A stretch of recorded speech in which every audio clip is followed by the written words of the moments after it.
Hello students, ਸਤਿ ਸ਼੍ਰੀ ਅਕਾਲ ਜੀ ਸਾਰਿਆਂ ਨੂੰ। ਮੈਂ ਅਮਨ ਬਾਂਸਲ ਤੁਹਾਡਾ ਸਾਰਿਆਂ ਦਾ ਸਵਾਗਤ ਕਰਦਾ ਜੀ ਅੱਜ ਦੇ ਕੰਪਿਊਟਰ ਸੈਸ਼ਨ ਅੰਦਰ। ਜਿੰਨੇ ਵੀ ਤੁਸੀਂ ਲਾਸਟ ਲੈਕਚਰ ਦੇਖੇ, ਤੁਸੀਂ ਬਹੁਤ ਵਧੀਆ ਤਰੀਕੇ ਨਾਲ ਉਸ ਦੇ ਵਿੱਚ ਰਿਸਪੌਂਸ ਦਿੱਤਾ। ਬਹੁਤ ਵਧੀਆ ਤਰੀਕੇ ਨਾਲ ਤੁਸੀਂ ਆਪਦੇ ਕਮੈਂਟਸ ਦੇ ਰਿਗਾਰਡਿੰਗ ਦੱਸਿਆ ਕਿ ਕਿਸ ਤਰੀਕੇ ਦਾ ਸੈਸ਼ਨ ਤੁਹਾਨੂੰ ਨੈਕਸਟ ਦੇ ਟਾਈਮ ਲਈ ਚਾਹੀਦਾ। ਅਤੇ ਅੱਜ ਆਪਾਂ ਨੈਕਸਟ ਯਾਨੀ ਕਿ 9ਵਾਂ ਲੈਕਚਰ ਲੈ ਕੇ ਤੁਹਾਡੇ ਨਾਲ ਡਿਸਕਸ਼ਨ ਕਰਨ ਲਈ ਰੈਡੀ ਹਾਂ। ਤਾਂ ਤੁਸੀਂ ਜਿਵੇਂ ਕਿ ਕੁਛ ਬੱਚੇ ਨਵੇਂ ਯੂਜ਼ਰ ਵੀ ਜੁੜਦੇ ਹੈ ਤਾਂ ਉਹਨਾਂ ਨੂੰ ਇੱਕ ਜਿਹੜਾ ਕਲਾਸ ਦਾ ਜੀ ਪਹਿਲਾ ਰੂਲ ਹੈ, ਰੂਲ ਕੀ ਜੀ, ਸੈਲਫ ਅਸੈਸਮੈਂਟ। ਕਿਉਂਕਿ ਤੁਹਾਡੇ ਨਾਲ ਜਿਹੜੀ ਆਪਾਂ ਡਿਸਕਸ਼ਨ ਕਰਦੇ ਹਾਂ ਜੀ ਹਰ ਵਾਰ ਕਲਾਸ ਦੇ ਅੰਦਰ, ਉਹ ਸਵਾਲਾਂ ਦੇ ਰਿਗਾਰਡਿੰਗ ਆਪਾਂ ਡਿਸਕਸ ਕਰਦੇ ਹਾਂ, ਜਿਹਦੇ ਨਾਲ ਤੁਹਾਡੀ ਕੰਪਿਊਟਰ ਦੇ ਕਮਾਂਡ ਬਹੁਤ ਜ਼ਿਆਦਾ ਅੱਛੀ ਬਣੇਗੀ। ਉਹ ਅੱਛੀ ਕਿਵੇਂ ਬਣੇਗੀ? MCQ ਦੀ ਪ੍ਰੈਕਟਿਸ ਨਾਲ। MCQ ਦੀ ਪ੍ਰੈਕਟਿਸ ਤੋਂ ਬਾਅਦ ਆਪਾਂ ਨਾਲ ਉਹਦੀ ਸੈਲਫ ਐਕਸਪਲੇਨੇਸ਼ਨ ਵੀ ਕਰਦੇ ਹਾਂ। ਅਤੇ ਤੁਹਾਨੂੰ ਇਹ ਵੀ ਦੱਸਿਆ ਕਿ ਆਪਣੀ ਕਲਾਸ ਦੇ ਵਿੱਚ ਕੋਈ ਭੱਜ ਦੌੜ ਨਹੀਂ ਹੈਗੀ ਕਿ ਜਲਦੀ ਜਲਦੀ ਕਰਵਾਤਾ ਜਾਂ ਜ਼ਿਆਦਾ ਉੱਚੀ ਬੋਲ ਕੇ ਕਰਵਾਤਾ। ਆਪਾਂ ਇੱਕ ਸਹਿਜ ਮਤੇ ਨਾਲ ਚੱਲਦੇ ਹਾਂ, ਸੋ ਦੈਟ ਕਿ 10 ਤੋਂ ਲੈ ਕੇ 12 ਪ੍ਰਸ਼ਨ ਵੀ ਜੇ ਹੋਏ ਅੱਧੇ ਘੰਟੇ ਦੇ ਅੰਦਰ, 20 ਮਿੰਟ ਦੇ ਅੰਦਰ, ਤਾਂ ਤੁਹਾਡਾ ਉਹ ਟੌਪਿਕ ਹੀ ਹੋ ਜੇ ਜੀ, ਕਲੀਅਰ ਹੋ ਜੇ। ਅਤੇ ਆਪਾਂ ਨਾਲ ਜਿਹੜੇ ਵੀ ਪੁਆਇੰਟ ਡਿਸਕਸ ਕਰਦੇ ਹਾਂ, ਮਿਸਲੇਨੀਅਸ ਪੁਆਇੰਟ ਡਿਸਕਸ ਕਰਦੇ ਹਾਂ। ਹੋਪ ਤੁਸੀਂ ਸਾਰੇ ਤੰਦਰੁਸਤ ਹੋਵੋਗੇ ਅਤੇ ਵਧੀਆ ਤਰੀਕੇ ਨਾਲ ਪ੍ਰੈਪਰੇਸ਼ਨ ਕਰ ਰਹੇ ਹੋਵੋਗੇ। ਅਤੇ ਆਓ ਜੀ ਆਪਾਂ ਇਹਨੂੰ ਸ਼ੁਰੂ ਕਰਦੇ ਹਾਂ। ਜੋ ਵੀ ਪਹਿਲੇ ਪੁਆਇੰਟ ਸੀਗੇ ਤੁਸੀਂ ਨਾਲ ਲਿਖ ਸਕਦੇ ਹੋ। Abhipedia that is empowered by Abhimanyu IAS। ਇਹਦੇ ਲਈ ਤੁਹਾਡੇ ਲਈ ਜਿਹੜਾ ਇੰਪੋਰਟੈਂਟ ਪੁਆਇੰਟ ਹੈ, ਸਾਰੇ ਪੰਜਾਬ ਗਵਰਨਮੈਂਟ ਐਗਜ਼ਾਮ ਵਾਸਤੇ ਕੋਈ ਬੱਚਾ ਜਿਵੇਂ ਨਾਇਬ ਤਹਿਸੀਲਦਾਰ ਦਾ ਪੇਪਰ ਦਿੰਦਾ ਹੈ, ਫੇਵਰੇਟ ਹੁੰਦੀ ਹੈ ਪੋਸਟ ਹਰ ਇੱਕ ਪਰਸਨ ਦੀ, ਐਕਸਾਈਜ਼ ਜਾਂ ਟੈਕਸੇਸ਼ਨ ਇੰਸਪੈਕਟਰ ਦਾ ਦੇਗਾ ਜਾਂ ਕੋਆਪਰੇਟਿਵ ਇੰਸਪੈਕਟਰ ਦਾ ਦੇਗਾ। ਇਹਦੇ ਵਿੱਚ ਕੀ ਹੈ ਜੀ, ਆਹ ਜਿਹੜਾ ਸਾਰਾ ਪੈਕ ਹੈ 17,500 ਦਾ, ਇਹ ਸਾਰੇ ਦੇ ਸਾਰੇ ਪੇਪਰਾਂ ਵਾਸਤੇ ਹੈ। ਅਤੇ ਜਿਸ ਡੇਟ ਤੋਂ ਤੁਸੀਂ ਪਰਚੇਜ਼ ਕਰੋਗੇ ਉਹ 1 ਸਾਲ ਤੋਂ ਵੈਲਿਡ ਹੈ। ਅਤੇ ਇਹ ਨਹੀਂ ਹੈਗਾ ਜੀ ਕੋਆਪਰੇਟਿਵ ਇੰਸਪੈਕਟਰ 'ਤੇ ਕਲਿੱਕ ਕੀਤਾ ਅਤੇ ਵੀਡੀਓ ਟੈਕਸੇਸ਼ਨ ਵਾਲੀ ਹੀ ਖੁੱਲੀ ਹੈ ਜਾਂ ਜਿਹੜਾ ਟੈਸਟ ਹੈ ਉਹ ਉਸੇ ਵਾਲਾ ਹੀ ਓਪਨ ਹੋ ਗਿਆ। ਤਾਂ ਜਿਹੜਾ ਵੀ ਮੋਡਿਊਲ ਬਣਿਆ ਹੋਇਆ ਹੈ, ਜਿਹੜਾ ਵੀ ਸਿਲੇਬਸ ਬਣਿਆ ਹੋਇਆ ਹੈ, ਅਤੇ ਜਿਹੜੀ ਕੋਈ video test series MCQ practice ਬਣਿਆ ਹੋਇਆ, ਉਹ ਸਾਰਿਆਂ ਦਾ ਇੱਕ ਸੈਗਰੀਗੇਟਡ ਪਾਰਟ ਬਣਿਆ ਹੋਇਆ, ਅਲੱਗ-ਅਲੱਗ ਬਣਿਆ ਹੋਇਆ। ਤੁਸੀਂ ਆਪਦੇ ਆਪ ਨੂੰ ਉਸ ਤਰੀਕੇ ਨਾਲ ਤਿਆਰ ਕਰ ਸਕਦੇ ਹੋ। ਅਤੇ ਬਾਕੀ ਵੀ ਤੁਸੀਂ ਬਾਅਦ 'ਚ ਮਨ ਬਣਿਆ ਕਿ ਇਹ ਪੇਪਰ ਦੇ ਨਾਲ ਚਲੋ ਆਹ ਵਾਲਾ ਪੇਪਰ ਵੀ ਭਰ ਦੇਣਾ, ਪਟਵਾਰੀ ਵਾਲਾ, ਉਹਦੀ ਵੀ ਤੁਸੀਂ ਅਲੱਗ ਤੋਂ ਤਿਆਰੀ ਉਹਦੇ ਵਿੱਚ ਕਰ ਸਕਦੇ ਹੋ। ਲਾਸਟ ਸੈਸ਼ਨ ਜਿਹੜਾ ਵੀ ਆਪਾਂ ਲਿੱਤਾ ਸੀ ਉਹਦੇ ਵਿੱਚ ਆਪਾਂ ਟੋਪੋਲੋਜੀਜ਼ ਡਿਸਕਸ ਕੀਤੀਆਂ ਸੀ। ਨੈਟਵਰਕ ਟੋਪੋਲੋਜੀ ਮੀਨਸ ਜਿਹਦੇ ਥਰੂ ਆਪਾਂ ਕੰਪਿਊਟਰ ਨੂੰ ਕਨੈਕਟ ਕਰਦੇ ਹਾਂ। ਅਤੇ ਜਿਹੜਾ ਟੋਪੋਲੋਜੀ ਵਾਲਾ ਚੈਪਟਰ ਹੈ ਜੀ, ਇਹ ਮੋਸਟ ਇੰਪੋਰਟੈਂਟ ਚੈਪਟਰ ਹੈ ਜੀ। ਜੇ ਐਗਜ਼ਾਮੀਨਰ ਬਾਕੀ ਸਾਰੇ ਟੌਪਿਕ ਛੱਡ ਦਿੰਦਾ ਤਾਂ ਉਹ ਲੈਨ ਮੈਨ ਵੈਨ ਜਾਂ ਬਸ ਟੋਪੋਲੋਜੀ, ਰਿੰਗ ਟੋਪੋਲੋਜੀ, ਸਟਾਰ, ਇਸ ਤਰੀਕੇ ਦੀ ਟੋਪੋਲੋਜੀ ਨੂੰ ਡਿਸਕਸ ਕਰਦਾ। ਜਾਂ ਫਿਰ ਉਹ ਇਸ ਤਰੀਕੇ ਦਾ ਸਵਾਲ, ਜਿਹੜਾ ਇੱਕ ਪਹਿਲਾ ਪੁਆਇੰਟ ਲਿਖਿਆ, ਇੱਕ ਇਹ ਦੂਸਰਾ ਪੁਆਇੰਟ ਲਿਖਿਆ, ਇਹਨਾਂ ਦੀ ਪ੍ਰੋਪਰਟੀ ਤੋਂ ਸਵਾਲ ਪੁੱਛਦਾ। ਜਿਵੇਂ ਕਿ ਕੁਝ ਬੱਚਿਆਂ ਨੂੰ ਜੇ ਨਹੀਂ ਪਤਾ ਤਾਂ ਤੁਸੀਂ ਇਹ ਦੇਖ ਸਕਦੇ ਹੋ ਕਿ ਇੱਕ ਤਾਂ ਅਸਰਸ਼ਨ ਰੀਜ਼ਨਿੰਗ ਤੋਂ ਸਵਾਲ ਆ ਰਹੇ ਹੈ, ਇੱਕ ਸਟੇਟਮੈਂਟ 1 ਸਟੇਟਮੈਂਟ 2 ਕਰਕੇ ਸਵਾਲ ਆ ਰਹੇ ਹੈ, ਤੀਸਰਾ ਸਵਾਲ ਆਉਂਦਾ ਜੀ ਫਿਲਅਪ ਦੀ ਬਲੈਂਕਸ ਦਾ। ਹੁਣ ਤੁਹਾਡੇ ਸਾਹਮਣੇ ਡਿਫਰੈਂਸ ਵਾਲੀ ਸਲਾਈਡ ਲੈ ਕੇ ਆਇਆ ਮੈਂ, ਉਹ ਸਿਰਫ ਤੁਹਾਡਾ ਇੱਕ ਕਨਕਲੂਜਨ ਤੇ ਪਹੁੰਚਣ ਲਈ ਕਿ ਮਾਈਂਡ ਵਿੱਚ ਕੋਈ ਕਨਫਿਊਜ਼ਨ ਹੋਊਗਾ ਉਹ ਦੂਰ ਹੋ ਜਾਏਗਾ। ਤੁਸੀਂ ਸਾਰੇ ਚੀਜ਼ਾਂ ਨੂੰ ਅੱਛੇ ਤਰੀਕੇ ਨਾਲ ਕਨਕਲੂਡ ਕਰ ਸਕਦੇ ਹੋ। ਜਿਵੇਂ ਇੱਥੇ ਦੇਖੋ ਲਿਖਿਆ, failure of node does not affect the entire LAN as long as the host is working. Means star topology ਦੇ ਵਿੱਚ ਜੇ ਇੱਕ ਨੋਡ ਖਰਾਬ ਹੁੰਦੀ ਹੈ ਤਾਂ ਬਾਕੀ ਜਿਹੜਾ ਲੈਨ ਨੈਟਵਰਕ ਹੈ ਉਹ ਉਸ ਤਰੀਕੇ ਨਾਲ ਹੀ ਚੱਲਦਾ ਰਹੇਗਾ। ਲੇਕਿਨ ਇਹਦੇ ਵਿੱਚ ਬੈਕਬੋਨ ਦੀ ਗੱਲ ਲਿਖੀ ਆ। ਬੈਕਬੋਨ ਕੀ ਕੀਤਾ ਸੀ? ਬਿਲਕੁਲ ਸਿੱਧੀ ਲਾਈਨ। ਕਿਉਂਕਿ ਨੋਡ ਦੇ ਵਿੱਚ ਕੀ ਹੈ, ਜਿਹੜਾ ਸੀਰੀਜ਼ ਹੈ ਉਹਦੇ 'ਚ ਇੱਕ ਪਹਿਲਾਂ ਹੀ ਪ੍ਰੋਬਲਮ ਆ ਗਈ। ਆਪਾਂ ਇੱਥੇ ਕੀਤਾ ਸੀ 1 2 3 4 ਇੱਦਾਂ ਕਰਕੇ ਪੁਆਇੰਟ ਦੇ ਅੰਦਰ, ਤਾਂ ਉਸ ਪੁਆਇੰਟ ਦਾ ਕੀ ਸੀਗਾ ਜੀ, ਇੱਕ ਖਰਾਬ ਹੋ ਗਿਆ, ਸੀਰੀਜ਼ ਵਾਂਗੂ ਸਾਰਾ ਹੀ ਖਰਾਬ ਹੋ ਜਾਏਗਾ। A failing node will affect the entire LAN. ਬਾਕੀ ਚੀਜ਼ਾਂ ਨੂੰ ਕੀ ਹੋਏਗਾ ਜੀ, ਲੈਨ ਨੂੰ ਵੀ ਇਫੈਕਟ ਕਰੇਗਾ, ਜਿਹਦੇ ਵਿੱਚ ਆਪਾਂ ਰਿੰਗ ਕਹਿੰਦੇ ਸੀ, ਇੱਕ ਪੂਰਾ ਇੱਕ ਟੋਕਨ ਬਣਿਆ ਹੋਇਆ। ਬੈਕਬੋਨ ਤਾਂ ਇਕੱਲੀ ਕੰਮ ਕਰਦੀ ਰਹੇਗੀ, ਇਕੱਲਾ ਜਿਹੜਾ ਕੰਪਿਊਟਰ ਉਹ ਖਰਾਬ ਹੋ ਗਿਆ ਕੋਈ ਦਿੱਕਤ ਨਹੀਂ, ਬਟ ਜੇ ਉਸ ਦਾ ਰਾਸਤਾ ਹੀ ਖਰਾਬ ਹੋ ਗਿਆ ਜਾਣ ਦਾ, ਚਾਹੇ ਉਹ ਰਿੰਗ ਹੈ ਚਾਹੇ ਉਹ ਆਪਣਾ ਬਸ ਟੋਪੋਲੋਜੀ ਹੈ, ਆਪਾਂ ਨੂੰ ਅੱਗੇ ਦਿੱਕਤ ਆਏਗੀ। ਹਾਂਜੀ, ਉਸ ਤੋਂ ਕੁਝ ਡੈਫੀਨੇਸ਼ਨਸ ਜੋ ਕਿ ICT ਨੂੰ ਮੱਦੇਨਜ਼ਰ ਰੱਖਦੇ ਹੋਏ, ਇਨਫੋਰਮੇਸ਼ਨ ਕਮਿਊਨੀਕੇਸ਼ਨ ਐਂਡ ਟੈਕਨੋਲੋਜੀ ਨੂੰ ਮੱਦੇਨਜ਼ਰ ਰੱਖਦੇ ਹੋਏ ਕੁਝ ਟੌਪਿਕ, ਜਿਵੇਂ ਕਿ ਪਹਿਲਾਂ ਕੰਪਿਊਟਰ ਤੇ IT ਹੀ ਹੁੰਦਾ ਸੀ ਸਿਰਫ। ਇਸ ਗੱਲ ਨੂੰ ਧਿਆਨ ਨਾਲ ਸਮਝਣਾ ਤੁਸੀਂ, ਪਹਿਲਾਂ ਸਿਰਫ ਇਕੱਲਾ ਕੰਪਿਊਟਰ ਤੇ IT ਹੁੰਦਾ ਸੀ। ਹੁਣ ਕੀ ਹੈ ਜੀ, ਇਹ ਨਾਲ ICT ਹੋ ਚੁੱਕਿਆ, ਨਾਲ ਹੋਰ ਕਰੰਟ ਟੌਪਿਕ ਨੂੰ ਜੋੜ ਕੇ, ਕਮਿਊਨੀਕੇਸ਼ਨ ਨੂੰ ਜੋੜ ਕੇ ਬਣਾਇਆ ਗਿਆ। Online banking is an electronic payment system that enable the customer of financial institution to conduct the financial transaction of website by the ਜਿਵੇਂ ਰਿਟੇਲ ਬੈਂਕਿੰਗ ਆ ਗਈ, ਵਰਚੁਅਲ ਬੈਂਕਿੰਗ ਆ ਗਈ। ਤੁਹਾਨੂੰ ਲਾਸਟ ਟਾਈਮ ਇਹ ਮੈਂ ਸਲਾਈਡ ਦਿਖਾ ਕੇ ਦੱਸਿਆ ਵੀ ਸੀ ਕਿ ਜਦੋਂ ਇਹ ਥਿਊਰੀ ਆਪਣੀ ਕੰਪਲੀਟ ਹੋ ਗਈ ਆਪਾਂ ਅੱਜ ਸਵਾਲ ਹੀ ਕਰਾਂਗੇ। ਚਾਹੇ ਉਹ ਸੈਸ਼ਨ 20 ਮਿੰਟ ਦਾ, ਚਾਹੇ 18 ਮਿੰਟ, ਚਾਹੇ 15 ਮਿੰਟ ਦਾ, ਆਪਾਂ ਸਵਾਲ ਕਰਾਂਗੇ। ਈ ਕਮਰਸ ਤੇ ਐਮ ਕਮਰਸ ਡਿਫਰੈਂਸ ਹੈ ਜੀ। ਇਹਦੇ ਵਿੱਚ ਆਪਾਂ ਬਾਏ ਤੇ ਸੈਲ ਕਰਦੇ ਹਾਂ, ਚਾਹੇ ਉਹ ਗੁੱਡਸ ਹੈ, ਚਾਹੇ ਉਹ ਸਰਵਿਸਿਜ਼ ਹੈ, ਚਾਹੇ ਉਹ ਫੰਡਸ ਡੇਟਾ ਹੋ ਗਿਆ, ਜਾਂ ਪ੍ਰਾਇਮਰਲੀ ਆਪਾਂ ਉਹ ਸਾਰਾ ਕੰਮ ਕੀ ਕਰਾਂਗੇ ਜੀ, ਇੱਕ ਇਲੈਕਟ੍ਰੋਨਿਕ ਨੈਟਵਰਕ ਦੇ ਤਹਿਤ ਕਰਾਂਗੇ ਕੰਮ। ਜਿਵੇਂ ਕਿ ਆਪਾਂ ਨੂੰ ਦੱਸਿਆ ਸੀ ਤੁਹਾਨੂੰ ਪੁਰਾਣੀਆਂ ਕਲਾਸਾਂ ਦੇ ਅੰਦਰ ਕਿ ਜਿੰਨੇ ਵੀ ਸਕੈਮਸ ਹੋ ਰਹੇ ਨੇ ਕਮਰਸ ਦੇ ਰਿਗਾਰਡਿੰਗ, ਉਹ ਆਪਾਂ ਨੂੰ ਬਿੱਲ ਦੇ ਰਿਗਾਰਡਿੰਗ ਹੋ ਗਿਆ ਜਾਂ ਕੋਈ OTP ਦੇ ਰਿਗਾਰਡਿੰਗ ਹੋ ਗਿਆ, ਜਿਹੜਾ ਰੀਸੈਂਟ ਸਕੈਮ ਕਵਰ ਹੋਇਆ ਲਾਸਟ ਵੀਕ ਦੇ ਅੰਦਰ ਕਲਾਸਿਕ ਰਿਕਾਰਡ ਚੱਲਣ ਤੋਂ ਪਹਿਲਾਂ, ਉਹ ਹੋਇਆ ਟ੍ਰੈਫਿਕ ਚਲਾਨ ਤੇ। ਕਿਉਂਕਿ ਹੁਣ ਨਹੀਂ ਪਤਾ ਵੀ ਕਿੱਥੋਂ ਕਾਲ ਆਇਆ, ਚਲਾਨ ਨੋਟਿਸ ਹੋ ਗਿਆ, ਉਹ ਡੇਟਾ ਉਹਨਾਂ ਨੇ ਕੱਢ ਲਿਆ। ਗੱਲ ਤਾਂ ਸਿਰਫ ਡੇਟਾ ਦੀ ਹੈ। ਉਹ ਕਹਿੰਦੇ ਹਾਂਜੀ ਥੋੜਾ ਚਲਾਨ ਹੋਇਆ ਸੀ, ਹਾਂਜੀ ਮੈਸੇਜ ਆਇਆ ਵੀ ਆਇਆ ਸੀ, ਉਸ ਤਰੀਕੇ ਦਾ OTP ਲੈ ਲਿਆ, ਉਸ ਤਰੀਕੇ ਨਾਲ ਕਾਫੀ ਇਹ ਜਿਹੜਾ ਉੱਭਰਦਾ ਹੋਇਆ ਸਕੈਮ ਹੈ। ਹਰ ਰੋਜ਼ ਕੁਛ ਨਾ ਕੁਛ ਜਿੱਥੋਂ ਕੋਈ ਤੁਹਾਡੀ ਨੋਟੀਫਿਕੇਸ਼ਨ ਜਾਰੀ ਕੀਤੀ ਜਾਂਦੀ, ਚਾਹੇ ਤੁਸੀਂ ਪ੍ਰੋਡਕਟ ਪਰਚੇਜ਼ ਕਰਦੇ ਆ, ਉਹ ਵੀ ਤੁਹਾਨੂੰ ਦੱਸਿਆ ਸੀ ਕਿ ਕੌਸ਼ੀਅਸਲੀ ਤੇ ਐਕਟੀਵਿਟੀ ਦੇ ਨਾਲ ਉਹਨੂੰ ਪਰਚੇਜ਼ ਕਰਨਾ। M commerce is the mobile commerce wherein commercial transactions are done using cellular or the mobile phones that have access to the internet। ਜਿਵੇਂ ਆਪਾਂ ਕਹਿੰਦੇ ਕਿ ਜੀ ਆਪਣੇ ਫੋਨ ਤੇ M ਪਾਸਵਰਡ ਲੱਗਿਆ ਹੁੰਦਾ, ਉਹ ਮੋਬਾਈਲ ਪਾਸਵਰਡ ਆ, that is M commerce। E commerce ਦੇ ਅੰਦਰ ਆਪਾਂ ਪ੍ਰਾਇਮਰੀਲੀ ਜਿਹੜਾ ਕੰਮ ਕਰਦੇ ਆਂ, ਫੰਡਸ ਨੂੰ, ਪੈਸੇ ਨੂੰ ਜਾਂ ਇਲੈਕਟ੍ਰੋਨਿਕ ਨੈਟਵਰਕ ਤੇ ਆਪਾਂ ਕੰਮ ਕਰਦੇ ਆਂ, ਉਹਦੇ ਵਿੱਚ ਆਪਾਂ ਮੋਬਾਈਲ ਦੀ ਵਰਤੋਂ ਨਹੀਂ ਕਰਦੇ। ਇਲੈਕਟ੍ਰੋਨਿਕ ਕਮਰਸ ਜਿਵੇਂ ਕਿ ਆਪਾਂ ਲੈਪਟਾਪ ਦੇ ਥਰੂ ਉਹਨੂੰ ਕੀਤਾ ਜਾਂ ਆਪਾਂ ਡੈਸਕਟਾਪ ਤੇ ਬੈਠ ਕੇ ਕੰਮ ਕੀਤਾ। The term e-commerce and e-business are often used interchangeably. The term e-tail is the sometimes used in references to the e-transaction. E-tail that was the processes for the online shopping. ਹਾਂਜੀ, ਇਹ participants ਵਾਲਾ ਤੁਹਾਨੂੰ ਦੱਸਿਆ ਸੀ। e-commerce ਦੇ ਅੰਦਰ by goods, by business model ਜਾਂ by participants ਆਪਾਂ ਇਹਨੂੰ ਦੇਖਿਆ ਸੀ। ਤੇ 7 ਜਿਹੜੀਆਂ ਆਪਣੀਆਂ ਵੈਬਸਾਈਟਸ ਨੇ ਅਲੱਗ-ਅਲੱਗ ਹੋਰ ਵੀ ਆ ਚੁੱਕੀਆਂ। ਤੇ ਇਹ ਵਾਲੀ ਜਿਹੜੀ ਸਲਾਈਡ ਹੈ ਮੋਸਟ ਇੰਪੋਰਟੈਂਟ ਸਲਾਈਡ ਹੈ ਤੁਹਾਡੇ ਐਗਜ਼ਾਮ ਦੇ ਲਈ। ਹਾਂਜੀ, ਆਪਣਾ ਅੱਜ ਦਾ ਪਹਿਲਾ ਸਵਾਲ ਜੀ ਅੱਜ ਦੇ ਸੈਸ਼ਨ ਦਾ, ਕਿਉਂਕਿ ਥਿਊਰੀ ਵੀ ਨਾਲ ਚੱਲੇਗੀ, ਨਾਲ ਸਵਾਲ ਵੀ ਚੱਲਣਗੇ। ਆਪਣਾ ਅੱਜ ਦਾ ਪਹਿਲਾ ਸਵਾਲ ਹੈ ਕਿ ਜਿਹੜਾ ਮੂਡਲ ਫਾਰਮ ਹੈ ਜੀ, ਇੱਕ ਓਪਨ ਲਰਨਿੰਗ ਮੈਨੇਜਮੈਂਟ ਸਿਸਟਮ ਹੈ। ਤੇ ਜਿੰਨੇ ਵੀ ਅੱਜ ਇਹ ਸਵਾਲ ਨੇ ਜੀ, ਇਹ ਸਾਰੇ ਦੇ ਸਾਰੇ ਪ੍ਰੀਵੀਅਸ ਈਅਰ ਕੁਐਸਚਨ ਨੇ। ਪ੍ਰੀਵੀਅਸ ਈਅਰ ਕੁਐਸਚਨ, PYQ ਦਾ ਮਤਲਬ ਜਿੰਨੇ ਵੀ ਪੰਜਾਬ ਦੇ ਐਗਜ਼ਾਮ ਦੇ ਵਿੱਚ ਆਏ ਹੋਏ, ਜਿਹੜੇ ਆਪਾਂ ਸਾਰੇ ਪੇਪਰ ਸਾਹਮਣੇ ਡਿਸਕਸ ਕੀਤੇ, ਉਹਨਾਂ ਦੇ ਵਿੱਚ ਸਵਾਲ ਆਏ ਹੋਏ ਨੇ। ਤਾਂ ਜਿਹੜਾ examiner the frame of reference ਹੋਏਗਾ, ਉਹ ਕਿੱਥੋਂ ਚੱਕੇਗਾ ਕਿ ਜੀ ਕਿ ਇਸ ਤਰੀਕੇ ਦਾ ਸਵਾਲ ਮੈਂ ਪੁੱਛ ਸਕਦਾ। ਹੁਣ ਤੁਸੀਂ ਕੋਈ ਵੀ ਐਗਜ਼ਾਮ ਲੈ ਲਓ ਜੀ ਪੰਜਾਬ ਦਾ, ਜਿਹਦੇ ਵਿੱਚ ਕੰਪਿਊਟਰ ਆਇਆ, ਉਹਦੇ ਵਿੱਚ ਹੋ ਹੀ ਨਹੀਂ ਸਕਦਾ ਕਿ ਰੈਮ ਰੋਮ ਤੋਂ ਰਿਗਾਰਡਿੰਗ ਸਵਾਲ ਨਾ ਹੋਵੇ। ਸਵਾਲ ਉਹੀ ਹੈ ਜੀ ਪੁਰਾਣਾ, ਵੋਲਾਟਾਈਲ, ਨਾਨ ਵੋਲਾਟਾਈਲ। ਇਹ ਪਿਛਲੇ 5 ਸਾਲ ਲਾ ਲਓ, 7 ਲਾ ਲਓ, 8 ਲਾ ਲਓ, ਜਦੋਂ ਤੋਂ ਪੇਪਰ ਕੋਈ ਚੱਲ ਰਿਹਾ, ਕੋਈ ਵੀ ਪੇਪਰ, ਇਹ ਅੱਜ ਮੈਂ ਤੁਹਾਨੂੰ ਆਨਲਾਈਨ ਕਹਿ ਰਿਹਾ ਗੱਲ, ਰੈਮ ਰੂਮ ਦੇ ਨਾਲ ਰਿਗਾਰਡਿੰਗ ਸਵਾਲ ਜੀ ਵੋਲਾਟਾਈਲ ਮੈਮਰੀ ਵਾਲਾ ਹਮੇਸ਼ਾ ਆਉਂਦਾ ਹੀ ਆਉਂਦਾ। ਹੁਣ ਇਹ ਨਹੀਂ ਮੈਂ ਕਹਿ ਰਿਹਾ ਕਿ ਇਸ ਵਾਰ ਆਊਗਾ, ਬਟ ਆ ਰਿਹਾ, ਕਦੇ ਕਿਤੇ ਚ ਰਿਪੀਟ ਹੋਗਾ, ਕਦੇ ਕਿਤੇ ਚ ਰਿਪੀਟ ਹੋ ਗਿਆ। ਤਾਂ ਉਵੇਂ ਐਗਜ਼ਾਮੀਨਰ ਦੀ ਸਮਝ ਨੂੰ ਵੀ ਸਮਝਣਾ, ਜੋ ਅਸੀਂ ਐਜ਼ ਅ ਟੀਚਰ ਸਮਝਦੇ ਹਾਂ। ਕੋਈ ਚੈਲੰਜ ਨਹੀਂ ਹੁੰਦਾ, ਸਿਰਫ ਤੁਹਾਨੂੰ ਪ੍ਰਪੇਅਰ ਕਰਨਾ ਕਿ ਇਸ ਔਰੇ ਤੋਂ ਸਵਾਲ ਆਏਗਾ। ਉਵੇਂ ਇਹ ਸਵਾਲ ਹੈ ਜੀ। ਇੱਕ ਤਰ੍ਹਾਂ ਇਹ ਵੀ ਤੁਸੀਂ ਸੁਣ ਸਕਦੇ ਹੋ ਕਿ ਸਾਨੂੰ ਆਨਲਾਈਨ ਲਰਨਿੰਗ ਬਾਰੇ ਪੁੱਛਿਆ ਜਾ ਰਿਹਾ ਹੈ, ਜਾਂ ਫਿਰ ਇਹਦੀ ਐਬਰੀਵੇਸ਼ਨ ਬਾਰੇ ਪੁੱਛਿਆ ਜਾ ਰਿਹਾ ਜੀ, ਫੁੱਲ ਫਾਰਮ ਬਾਰੇ ਪੁੱਛਿਆ ਜਾ ਰਿਹਾ। ਆਦੀ ਕਾਪੀ ਚੱਕੋ ਦੇ ਨਾਲ ਸ਼ੁਰੂ ਕਰ ਦਿਓ। ਤਾਂ ਆਪਣੇ ਕੋਲ ਜਿਹੜਾ ਹੈਗਾ ਜੀ modular object oriented dynamic learning environment ਹੁੰਦਾ ਹੈ। ਜਿਵੇਂ ਕਿ ਤੁਸੀਂ ਫੋਨ ਲੈ ਲਿਆ, ਜਾਂ ਤੁਹਾਡੇ ਕੋਲ ਸੌਫਟਵੇਅਰ ਆ ਗਿਆ, ਆਪਣੇ ਯੂਨੀਵਰਸਿਟੀ ਦਾ ਸੌਫਟਵੇਅਰ ਲੈ ਲਿਆ, ਜ਼ੂਮ ਲੈ ਲਿਆ, ਸਕਾਈਪ ਲੈ ਲਿਆ, ਉਦੋਂ ਤੁਸੀਂ ਕੀ ਕਰ ਸਕਦੇ ਹੋ, ਕਿਸੇ ਵੀ ਸਮੇਂ ਉਹਨੂੰ ਕੀ ਕਰ ਸਕਦੇ ਹੋ, ਚੂਜ਼ ਕਰ ਸਕਦੇ ਹੋ ਤੇ ਨਾਲ ਸਿੱਖ ਸਕਦੇ ਹੋ।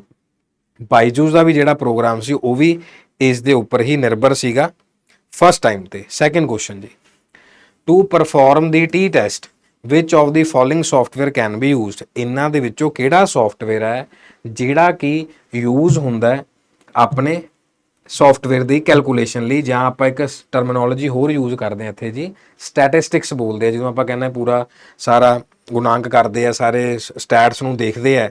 ਜਿਵੇਂ SPSS ਸੌਫਟਵੇਅਰ ਹੈ, ਯੂਨਿਕਸ ਵੀ ਹੈਗਾ, MS ਐਕਸਲ, MS ਇਕੁਏਸ਼ਨਸ ਹੈ।